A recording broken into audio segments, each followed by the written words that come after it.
Welcome to The Explainer. Have you ever wondered why two really smart people can look at the exact same thing and come to completely opposite conclusions? Or have you ever been in an argument and felt like you're totally missing the real point?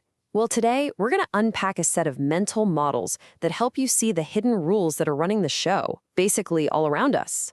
So here's our game plan. We're diving into a powerful toolkit for seeing the world differently, and this is all inspired by Lou Run's fantastic book, Underlying Logic.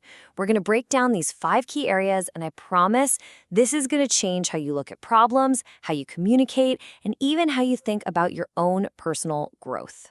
All right, first up, we have to get to the bottom of why we disagree in the first place. And here's the crazy part. It turns out the reason people argue so much isn't because they're so different. It's because, deep down, they're actually playing the same game. I mean, think about it, right? You see these brilliant minds on completely opposite sides of every big issue. There's this perfect example that captures it all, a famous and huge billion-dollar bet between two of the biggest business titans in China. So you've got Jack Ma, the king of e-commerce, and Wang Jianlin, the master of brick-and-mortar shopping malls. And they had predictions about the future that were just polar opposites. But here's the kicker. The only reason they could even have this argument is because their businesses, at their very core, were all about the same things: traffic, converting customers, and making money. They were just fighting over how to do it. And that brings us to this huge idea: underlying logic. This is the set of rules that never changes, the stuff that connects things that look totally different on the surface. You know, a baker can't really argue with a programmer about business models because their underlying logic is just too different. But online retail and offline retail, they're basically running on the same operating system. So this is the formula that really matters.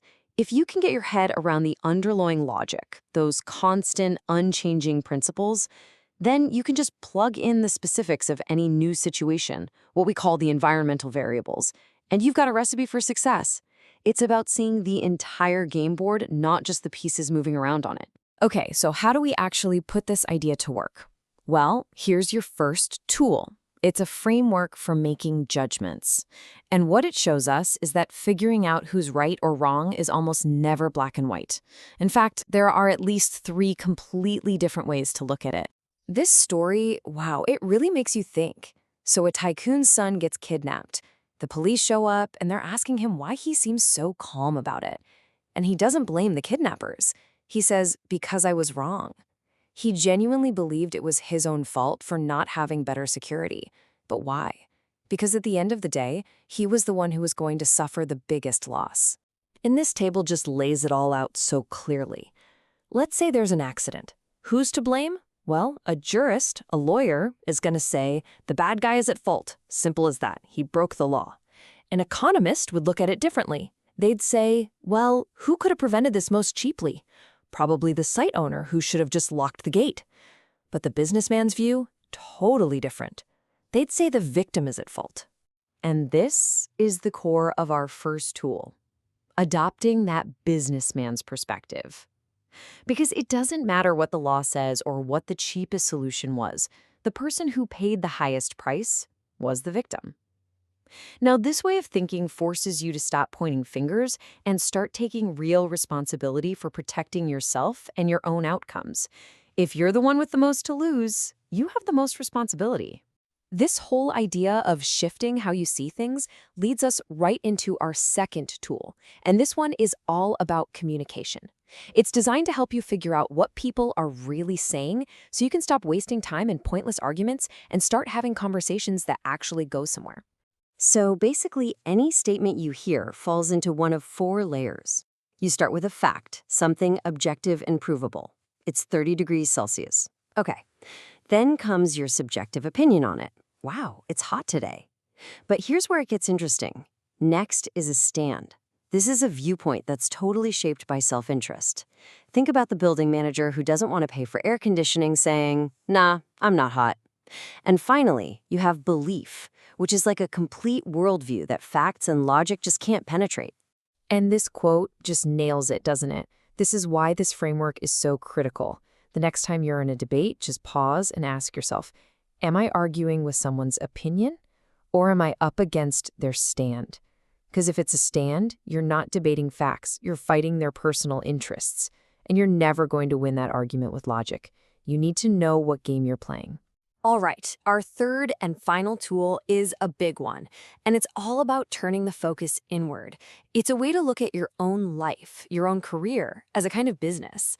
And it comes with a very clear formula for success. Your total value, your output in life, it really can be boiled down to this equation.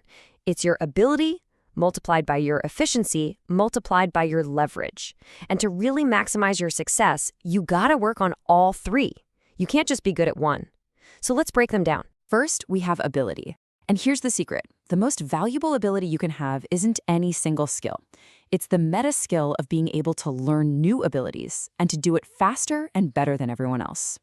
This is built through what Lou Run calls high efficiency, terrifying diligence, which is a cool way of saying deliberate, focused practice.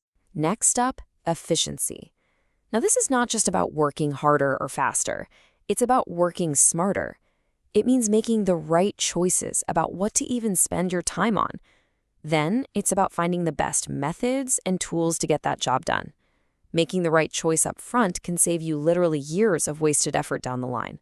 And finally, the ultimate game changer, leverage. Look, your personal ability and efficiency can only take you so far. To get massive results, you need a way to multiply your efforts. And there are 4 main ways to do it: leading a team, creating a product that works for you, using capital to invest, or building your influence to scale your message. So what happens when you put all these pieces together? Well, when you start to see the underlying logic behind why people disagree, when you can decode the real message behind what they're saying, and when you understand how to build your own personal model for growth, you stop just reacting to the world. You start, in a way, to read its source code. Now, seeing all this, it's not about becoming cynical or jaded. Seeing the hidden rules, the different ways of looking at fault, the interests hiding behind people's words, that's not supposed to discourage you. It's what Romain Rolland was talking about here. True heroism is about seeing the world for exactly what it is, in all its messy complexity, and still choosing to love it and to engage with it. At the end of the day, understanding these hidden rules isn't just some cool intellectual party trick. It's about empowerment. Once you see the system, you're no longer just a pawn being pushed around by forces you don't even understand. You actually get to choose how you want to play the game. Or maybe you even get to change the rules. The choice is all yours.